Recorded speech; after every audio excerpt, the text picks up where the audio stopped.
On that note, then, let me close with 5 simple principles, a few ideas of what you might want to think about, principles of investing that may help you. First, invest you must.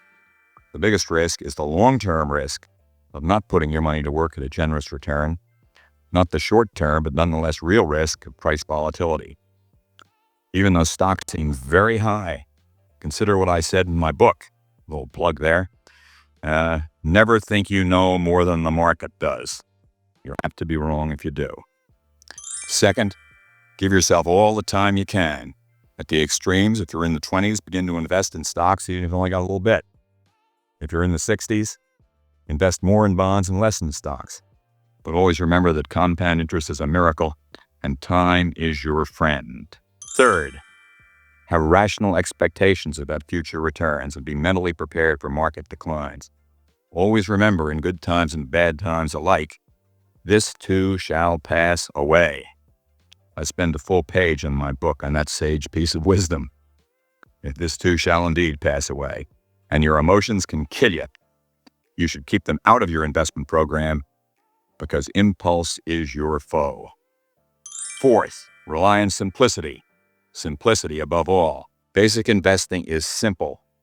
A sensible asset allocation to stocks, bonds, and reserves, a middle-of-the-road selection of diversified funds, a careful balancing of risks and returns, and lest we forget costs, which can kill long-run returns too. Don't disregard low-cost index funds. That's my only plug. Warren Buffett just happens to agree, I'm buttressed by his support, on the importance of cost and on the value of indexing. A nice third-party endorsement, if you will. And fifth and last, when you followed all of these 4 rules, as I said, and I've meant 1,000 times, if not 10,000 times, no matter what happens, stay the course.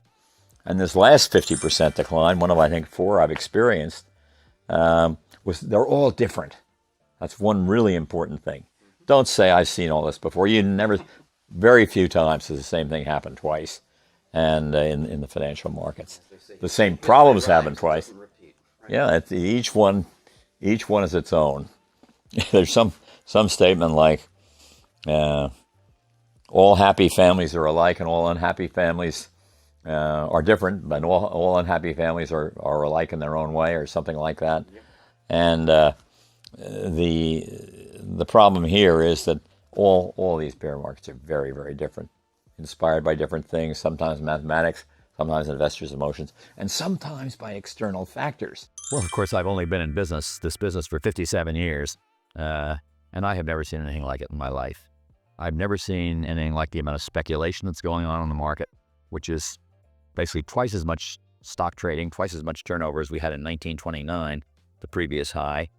We have these frequent days. We've had 37 of them in the last year where the market's gone up or down 2% or more. And when I came into this business in 1951, we might have had 3 or 4 days a year like that. 12 times as many wild and woolly days as history would have said. I think basically you should not be doing anything differently. I mean, investment is a pretty simple thing. Investment is owning businesses, or I would say, being an inveterate index fund person, owning all American business, owning every company in America, letting capitalism do its work. Those companies will grow at probably around 7% a year. They'll pay you about a 2.5%, somewhat lower than history, but a 2.5% dividend yield. And that should, over time, bail you out of anything that happens because of the wild swings.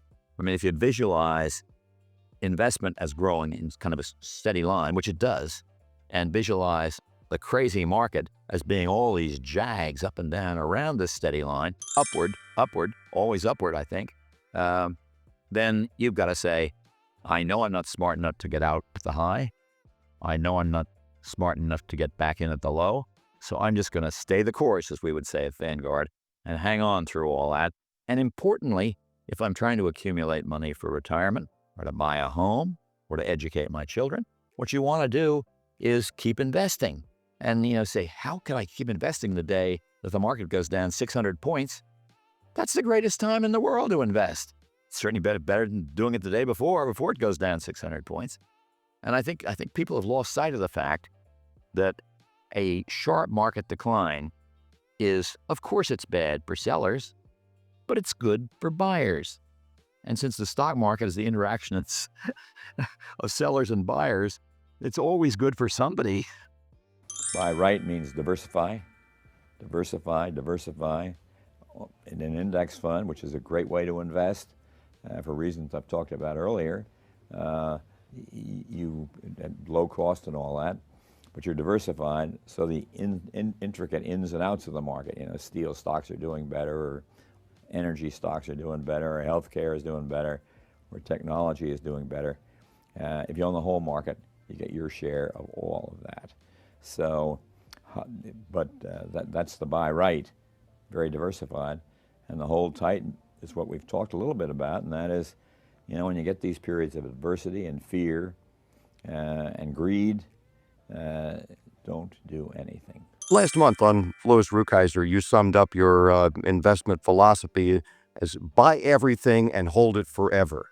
No, my theory is not subject to the ups and downs, the peregrinations of the stock, the unpredictable peregrinations of the stock market. It's painful to do, but I think the idea of owning the stock market is the best approach to equity investing, and perhaps I didn't make that thoroughly clear there.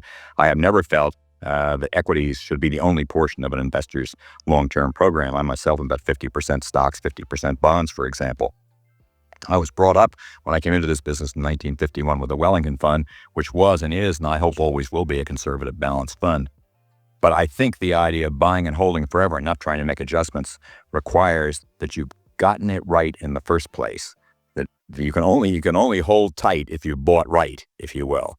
And that is to say, have an asset allocation that has something to do with how many years you have to accumulate money, how much resources you have at stake, how much income you need, and how much courage you have to ride out the peregrinations of the market.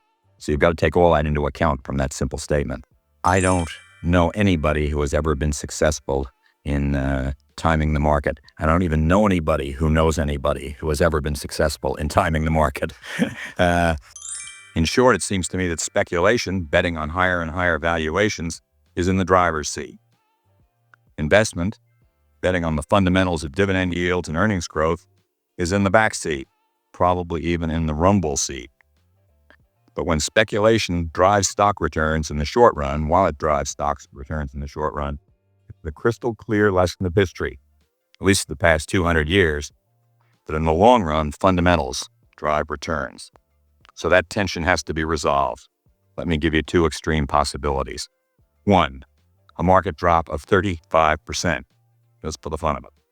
This would lower price-earnings ratio to a more normal level of about 13 times. And at 5,200 in the Dow, we would still repose, I might add, fat, dumb, and happy, where we sat in January 1996, just a year and one half ago. This is hardly a doomsday scenario.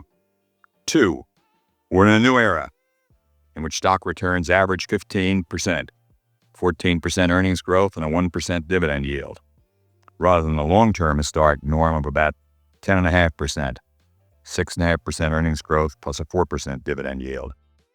In short, a new era of boom times and high valuations that would justify today's price levels.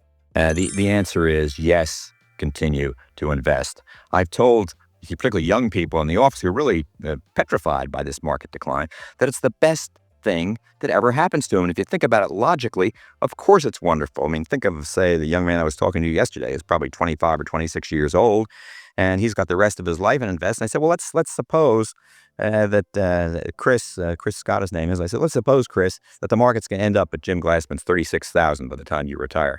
Do you want to be investing all your money when the Dow is at 35,000, or invest it all when it's 9,000? Just think about that for a minute. Of course, you want a long time to invest at low prices, and it's certainly a frightening advantage for those of us who have some money at work in the market today to think of this as a blessing.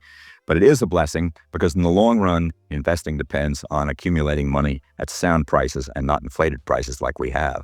I also think the general economy and the financial markets are well served by a return to reality. When you leave reality and depart from the laws of gravity, there's nothing but bad things that can happen. And the higher you fly, the more you fall. We flew quite high enough, and I think it's a blessing, maybe a blessing in heavy disguise, a blessing that we've come back a little bit toward the ground.